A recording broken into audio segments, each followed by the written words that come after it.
So with my beautiful model, Morgan here, I'm gonna show you guys how to create some rope braids, but distress them to where they actually look kind of elegant and kind of boho. So with that, you can see that we texture ironed Morgan's hair. We definitely put some pops of color in there with extensions, which Cassandra will talk about momentarily. But it just kind of adds that kind of fun element, and it's definitely very sellable to your clients, because those clients that don't want to commit to a full head of color, or they just want a little bit of fun for the weekend, this is a great way to incorporate that into your services and inside the salon. So you can see we texture ironed it. I did a knotted crown here. What's great about a knotted crown is that all it is knots, right? So we just did knots through in the left side, just one full knots section, and then on the right as well, and then I took one over to the right, to the left, and left to right in the back. I kind of texture ironed here for a little fun on the side, because it kind of reminded me kind of a feather. So with that, I am going to show you my go-to technique. I love rope braids. There's no surprise in that. What I love about rope braids is that I think they're one of the most misunderstood braids out there, because you can create so many different looks with a rope braid. With that, we divided the hair in 2 sections. Okay, I'm gonna just use my finger because I want it to be very organic when I section it out. Then you always want to twist away from the face, making sure that the density of the sections are the same. That way it sets you up for success and you don't have a bigger side than the other. So the density is the same here. I'm gonna turn her a little bit. Okay, so when you're creating a rope braid, a lot of people will just twist one section together. There's actually a pattern involved in your rope braids. With that are 2 sections going away from the face. In this case, we're gonna be twisting to the right, okay? With our right section, twist to the right, up and over to the left, twist to the right, up and over to the left. I'm over directing it this way because ultimately I'm kind of creating like a pigtail effect because I want it to lay over her shoulder. So twist to the right, up and over to the left, twist to the right, up and over to the left, and continuing on. Twist the right, up and over to the left, creating our rope braid. You wanna make sure that you can see your sections the whole time. Securing the ends with an elastic, and I'm gonna do the same thing on the opposite side. And we can check on what Cassandra's doing over there. I love that. You know, one of the things that I love about working with Jenny, and this is one of the first conversations that I think we realize that we're like kindred spirits on, is how much principles of styling, color, and cutting really overlap. It's a lot of the same things, but just kind of applied in slightly different ways. So utilizing over direction, elevation, different things like that. Really, if you kind of get those concepts and those fundamentals down, there's so much you can do in the hair because you're really attaching to cause and effect. So what we're doing with our front foil placement, I went ahead and sectioned off that front area, and I did it with a little bit of intention and kind of mindfulness with it, looking at the natural hair fall as I'm sectioning. Go ahead and spin forward and tilt down. What I did is I looked where her hair falls naturally, and that's where we really want that money piece to sit, and really looking at the space and how much lightness we want to get in. This is actually a pattern that's already on Nikki's hair. We did this in the salon, and you can see it's grown out. It's probably been, what, about maybe 6 weeks or so? So this has grown out about 6 weeks, but utilizing just small amounts of foils, a little bit of balayage, but getting really high impact with foils. This is also another great technique for maintenance on our balayage clients that want to see that little bit of brightness in the front. So my first section was a teeny tiny horizontal baby weave right at that front hairline.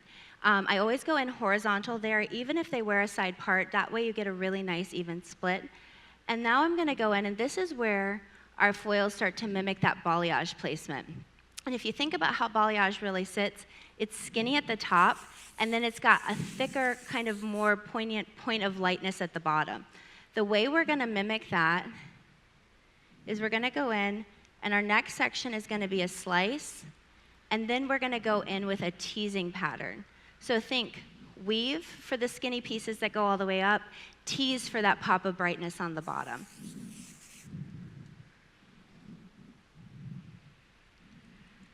And I like to start my tease right in the middle. And you end up with a really beautiful, nice pop of brightness right at the bottom of the hair.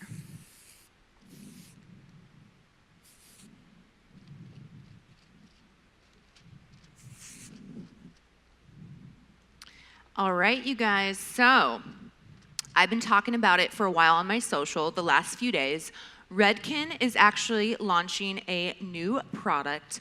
It's called Dry Texturizer. You guys know, if you've been following me for a while, you guys know I love texture, right? So this is actually this isn't even in the labeled bottle, right? This is amazing. It's a dry texture.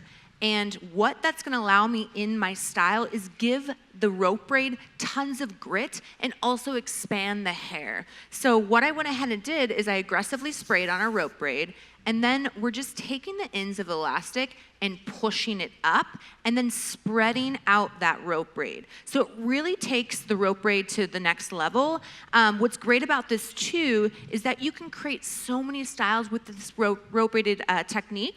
You can almost like create like a nice little updo if you were to rope braid it, expand it, and then really pull it out. So you could create a beautiful bun if you'd like. So I kind of like the pigtail kind of feel of it. It's very boho, it's very festive. So we're gonna go ahead and keep it like that. I'm gonna do the same thing with the opposite side. So this is a go-to technique of mine. I love it.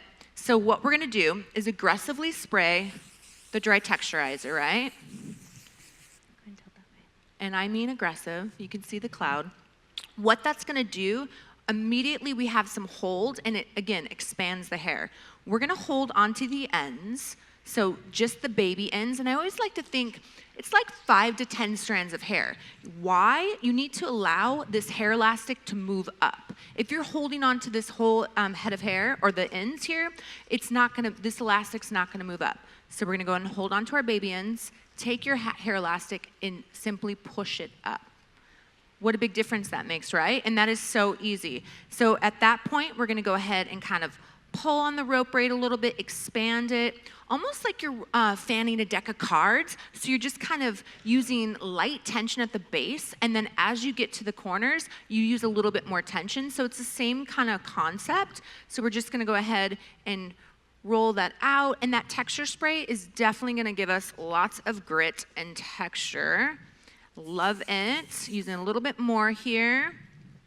So this is a new product, and I am obsessing about it. I think it's really cool that I got to use it for the first time today and incorporating it and showing you guys what's really new and innovative out in the market. So just gonna cinch this up a little bit more. But how easy is that, you guys? So cute, right? Easy, easy. So you can see that it made a really big difference to her look.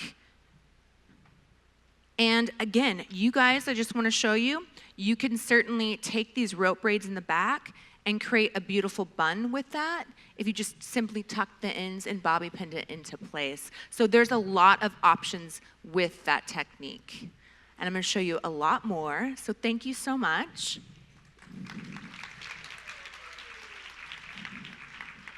She's so cute. I love that. You know, one thing I love about the way that you style hair, I feel like you work really smart and intentional behind it, and it gives such a beautiful end result, but you've got a thought process to everything that you do, and it's almost like that little thing was a hair hack, and I love hair hacks. So one of the best things that I love, too, is working with foils, and again, working smarter, not harder, and working with this front panel, getting that pop of brightness right where you need it, it makes everything else kind of go a little bit farther. Maybe we don't have to go in and do a million foils on every head of hair. How many of us have spent 6-7 hours on a head of hair, go back in, and we're toning it back down, right? So sometimes looking at the canvas ahead of time and deciding really where the lightness should live. And I love to just take a look, especially on a maintenance application for balayage, where do I need a little bit more of those ribbons coming up? Where do I need that little bit more brightness? So after I do that front panel, I love to take a diagonal panel and I just kind of go right underneath the parietal. And then I section it right into the crown. So I get a triangle section here. Now, typically with a traditional foil technique, we would have worked up the back and then a straight section across the top, right? A mohawk section. So utilizing the natural fall of the hair, looking and seeing where it lives, what if we worked 3 or 4 diagonal panels this way and got the same amount of coverage? So this is really an opportunity to take our canvas, work it in our favor, and work a little bit smarter and not harder. So I'm gonna go in now, I'm going to take my diagonal panel, and you can see how that's going to fall almost on a round. Our head shape has got so many curves and it's round, but a lot of the foiling techniques we've learned are done on straight lines. So really utilizing the head shape to your benefit and getting a little bit more impact per foil will make you be able to color a little bit more efficiently and a lot faster. And I know in the salon, because I specialize in color corrections, those services can go into 8-9 hours. So anything I can do to make my foils work a little harder for me, I'm all about that. I'm going to show you guys a little bit of how to use these boho straps. This is a collaboration with Pink Pewter I just did. And the reason I wanted to incorporate this into my styles is because it's a great accessory for those guys that don't know how to braid. It's really easy. You just pull the hair, loop it through back and forth, and that's it. So I'm going to demo that right now. So it's leather here. We're going to go ahead and take a triangle section. Okay, triangle section, opening it, and I just want to mention that the beads go up and down so you can adjust it. So we're going to open it up, take our triangle section, and then simply pull the hair through that section.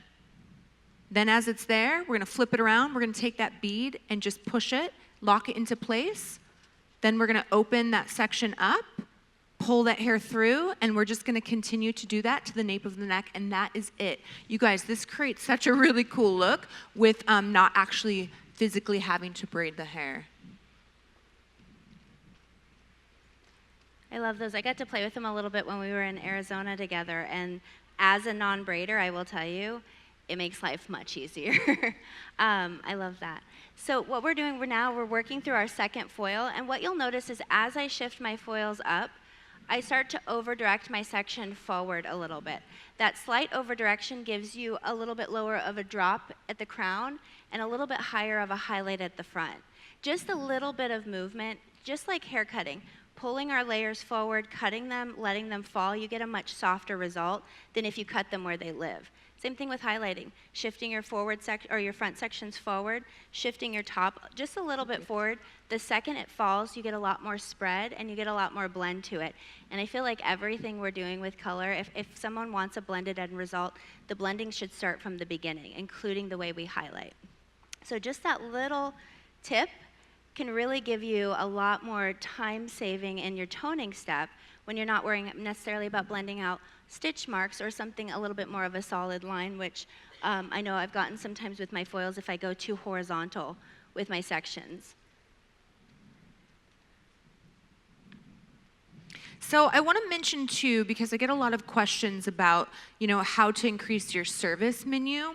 Now, doing these unique types of braids are so key to your success inside the salon because clients can't do these type of things on themselves. So, doing the rope braid or this technique is definitely key because you can offer things that your clients can't actually do themselves. So I think it's really important for us as hairstylists to continually educate ourselves and evolve along with the trend. So this was definitely inspired by kind of like a tribal kind of feel to it because I feel like that's where braids are going, and then utilizing accessories in a unique way. So you can see that we definitely have some leather accessories today that we've been using. And I want to give a huge shout out to Redken for sponsoring this for us and letting us utilize all their products today before it's even out to market. How cool is that? Do you guys feel special? You should. I think it's really cool. I love that. We had a great team of colorists that we all worked together, and they pre-colored all of our models for us, utilizing some of my favorite products from Redken, like Flash Lift, and then we got to also play with the new color gel lacquers, which are phenomenal. They're a great option for permanent color, which I feel like sometimes when you're working with more blended or balayage techniques, sometimes we tend to stray away from permanent color, but what I love about the new color gel lacquers, they've got a really blendable consistency, so what we get is a really soft blended grow out and root.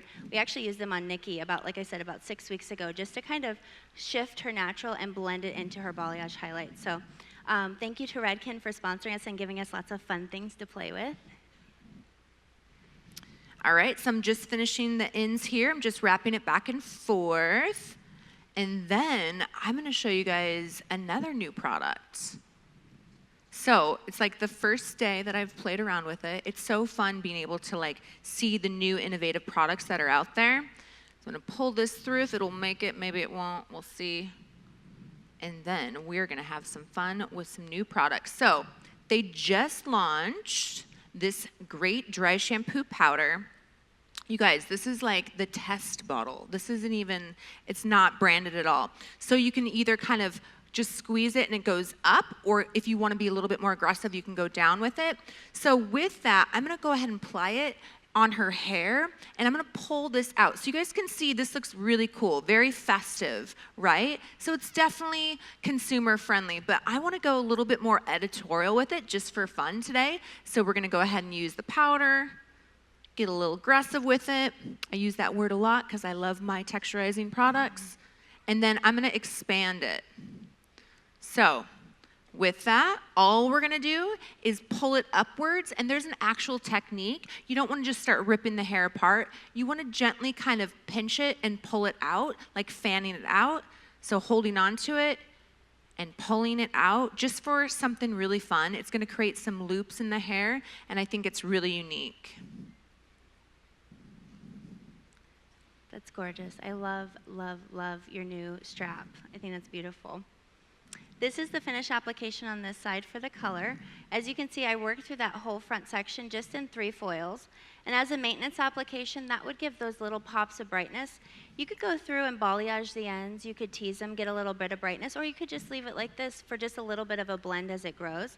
But something quick and easy, salon friendly, something to really maybe just shift a little bit the way that we look on our maintenance appointments or our foils. I did want to talk a little bit about some fun formulations that we used for the extensions for the models. I got to play with some City Beats and some Redken Shades EQ, some of the new pastels, and I created a rose gold with a little bit of kind of a gray overlay to it, a denim blue with a charcoal bottom, a peach and a pink combo, which is one of my favorites. And then it's more of like a teal and a steely gray, which sometimes these can be a little bit more difficult colors to achieve without going directly to direct dye. And I love playing with demis and semis to get a little bit more of these muted pastel tones. But Redken has these new, the pastel shades EQ, which are really cool. They've got a mix of oxidative and direct dye. So when you put them on the hair, you get a little bit more of that translucency that you're looking for with permanent color. So we had some fun time formulating with these, and we utilize these in the model, with the models. But playing with things like clip-ins and tape-ins is a great way to give your clients a little bit more variety in their color.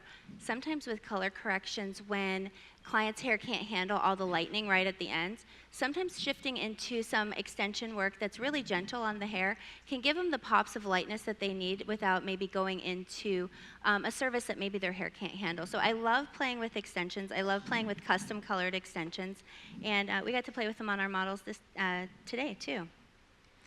So our formulations with one of these, I'll just share one that I really loved. Here, I'll go ahead and have you take that. And it's the charcoal gray. It's a combination of shades EQ 8T and 7T over really, really light hair. And what I love about that is that it's a demi-permanent that you can actually get like a real gray out of. It has more of that neutral gray tone versus going in too blue or too violet. So that was one of my favorite formulas that we get to play with. And the top of this is aqua blue and silver green shades EQ pastels, just with a little bit of the pink pastel in it to neutralize some of that green. But that was something fun that I got to play with. I love it, you guys. How cool is that? Yeah. So awesome. So here's the end result. It kind of got a little bit more editorial, kind of bubbly, right? But super fun. You guys could do that kind of as a faux hawk shape as well. I'm gonna go ahead and have her walk the runway, and then we're gonna take your guys' questions.